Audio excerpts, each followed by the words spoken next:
welcome to Dave's Think Tank.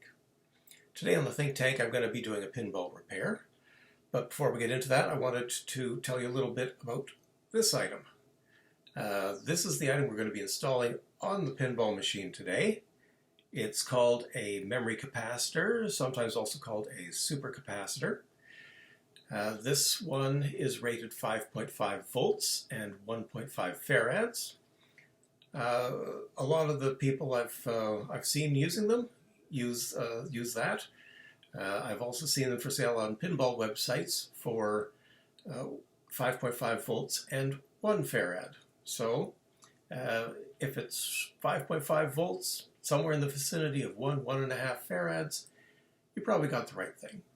They also come in 3 different types, H, C, and V, but don't be confused by that. They're all basically the same thing. It's just how they sit on the board that makes the difference there. They all work exactly the same way. Okay, so without further ado, let's get into the video. So I've got a few interesting projects going on with the pinball machines and thought I would do a few pinball repair videos. Today we're going to be doing a little work on the Vector. But I'll tell you a little bit about the Star Trek. It came to me with a lot of damage and a lot of problems, and just about everything in the machine's been replaced. I replaced the MPU, the regulator, voltage regulator board. I just did a video replacing the power board. I've replaced all the displays, replaced the playfield surface. A lot of changes. Now the Vector has required just about nothing. It has been a perfect machine. Everything is, just about everything is original. All the boards are original. But today we're going to be replacing one item, and it's really more of a preventative item. So let's take a look. So here we are inside the backboard. And you can see we have all of the original electronics are still in here, including the original MPU board and including the original battery. This machine is 40 years old. That battery there is 40 years old, a rechargeable battery, been using all this time. It's never given me any trouble, but a battery in a pinball machine can be problematic. And I'm going to tell you why. But today we're finally going to just bite the bullet. We're going to pull that out. We're going to put in a modern replacement. Okay, this is the original MPU board from the Star Trek machine, which has since been replaced. As I said, when I got the Star Trek machine, it had a lot of problems. One of the problems was due to the battery. Something that happens with these old machines, they had a battery in to store the to restore the memory. This is a memory chip right here, which stores high scores and bonus scores and accounting information about the number of games that have been played, the number of coins that have been put in it, that type of thing. And to save that information, in those days you had to have a constant flow of electricity, so you'd put in a battery. So when the machine is off, it stores the information in that chip. But the problem with those batteries, if you have the machine working, the battery's on the bottom here. Now batteries can leak, and if it's on the bottom and it leaks, that's not too bad.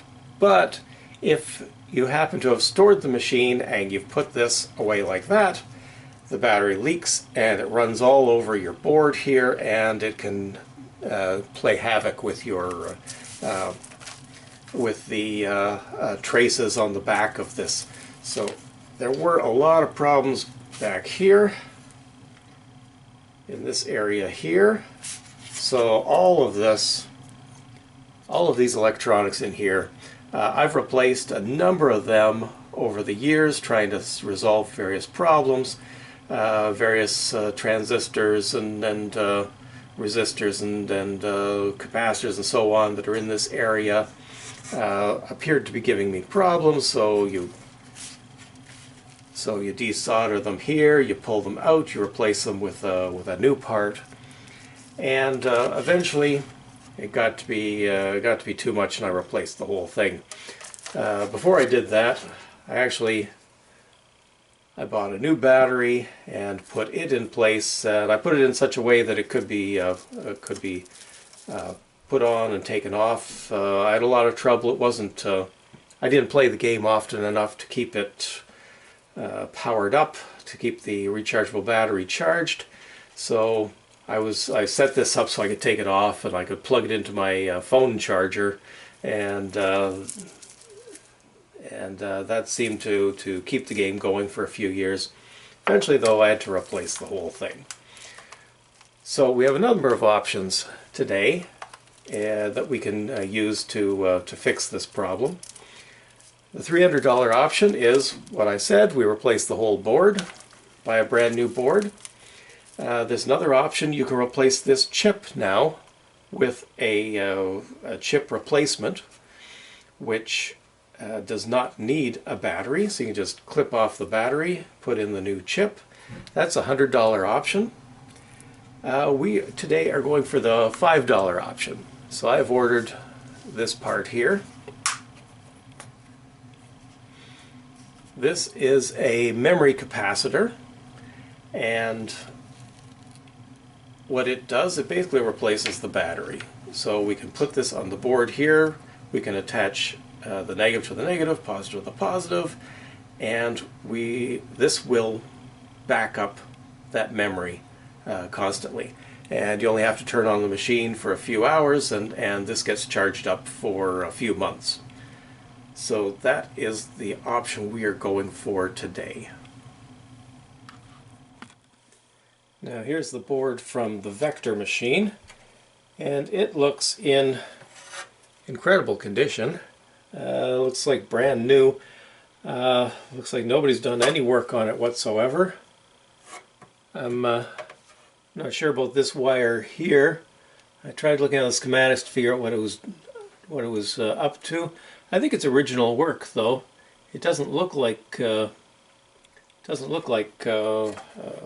something someone's done to the board. So what we're planning to do here, we're going to cut off this. Actually, I think I'll just solder it and pull it out. I'm going to replace it with this. Now the important thing here is to figure out what is the negative, what's the positive. There's a little arrow here, that probably means that's the negative, but we can be sure if we do a test on it. So we're going to set that to DC voltage, and the red wire is going to show us what's negative here. So if we touch that to this, touch the black to the other, it shows us negative 67 millivolts. That means this is negative. If we had them the wrong way around, shows 67 millivolts. That means this is the positive. So that's positive 67, red is pointing to positive. Negative 67, red is pointing to negative. Okay, so we know this is the negative. It will go on this end. What we're going to do is fit that down into here. Now I like to have a nice, neat result. I've seen other people just put a couple of wires on here and just leave it hanging loose, or glue it on the board or something. I'm going to drill a hole through the board and fit that other leg through, and then have a wire on the back. Okay, so let's get started on that. Okay, let's see how this goes. I'm just going to try and pull this wire out.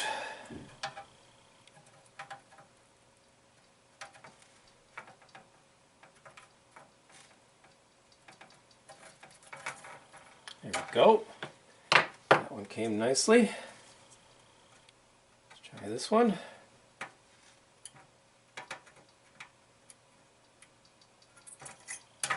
There. Battery came out. Now we need to drill a hole here. Got to get the right spot for it.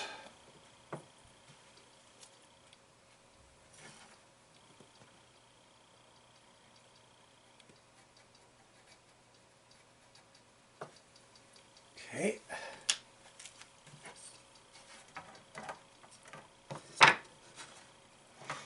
Just double check there is nothing on the other side that we're going to be drilling through. Okay, yep, that should be fine.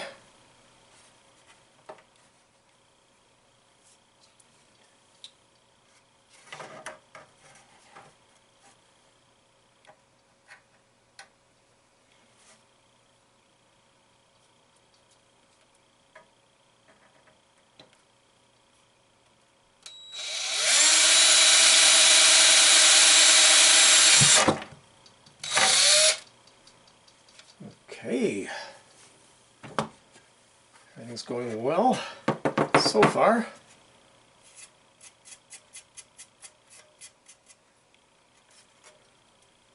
Check how it looks. Yep, we've missed everything vital. Always a good thing to have happen.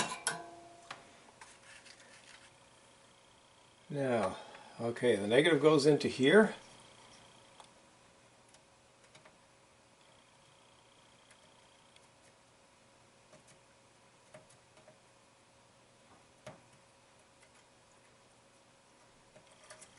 Oops. Get a good hold on it.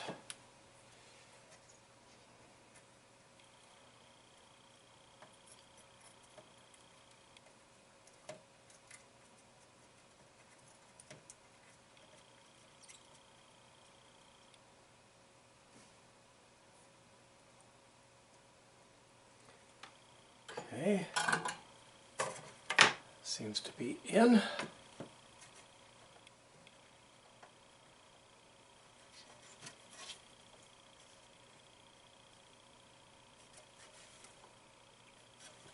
And we want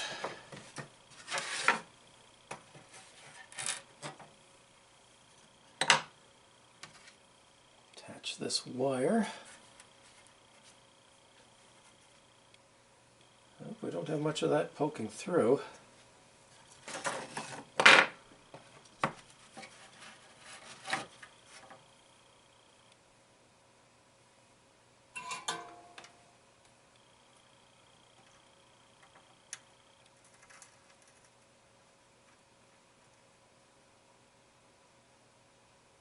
There we go. And then this will curl around. Just double check it's going on right here.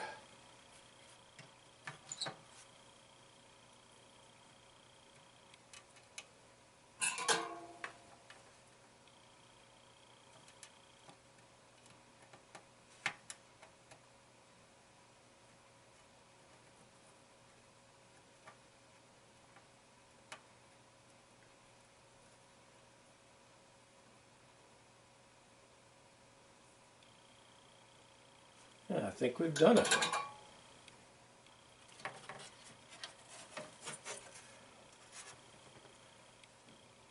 So, looks pretty good.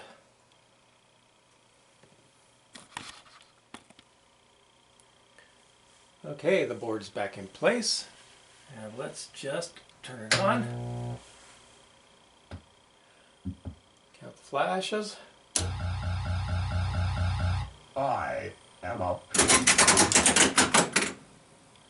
And it seems to be all up and running, but what we really need to test is the memory, and all of the memory is going to be gone. So, one thing I forgot to tell you, before you start, write down the values for all of the memory locations. So all of your score objectives and all of your high scores and all of your settings, write them all down, because now I've got a big job putting them all back in place. Just a quick update on testing. I reset all the saved information. Well, that's not quite true. I found out you can't reset any of the accounting information other than to set it to 0. So keep that in mind if any of that information is important to you. I also didn't reset the high score. Values are reset by holding in a button while the pinball counts up slowly by 10,000s, and I figured I'd be standing there holding that button for 5 minutes. So the high score that was set in 2011 has been retired. Sorry, Jeffrey. I left the Vector on for about 3 hours to give the capacitor a good charge, then turned it off for another 12 hours. When I turned it on this morning, all the numbers I entered were still there, so that's good news. The real test, though, will be how it responds over the coming months and years under normal conditions, or long periods of neglect. I couldn't find any good stats on what you can expect, and it seems to differ by machine. I'm satisfied, though, that I've removed a potential source of damage and failure in that 40-year-old battery. Vector. I am a PAC play analysis computer for your Vector game plan. Why?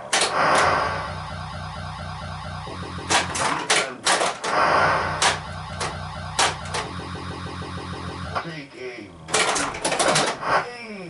Take aim, rookie.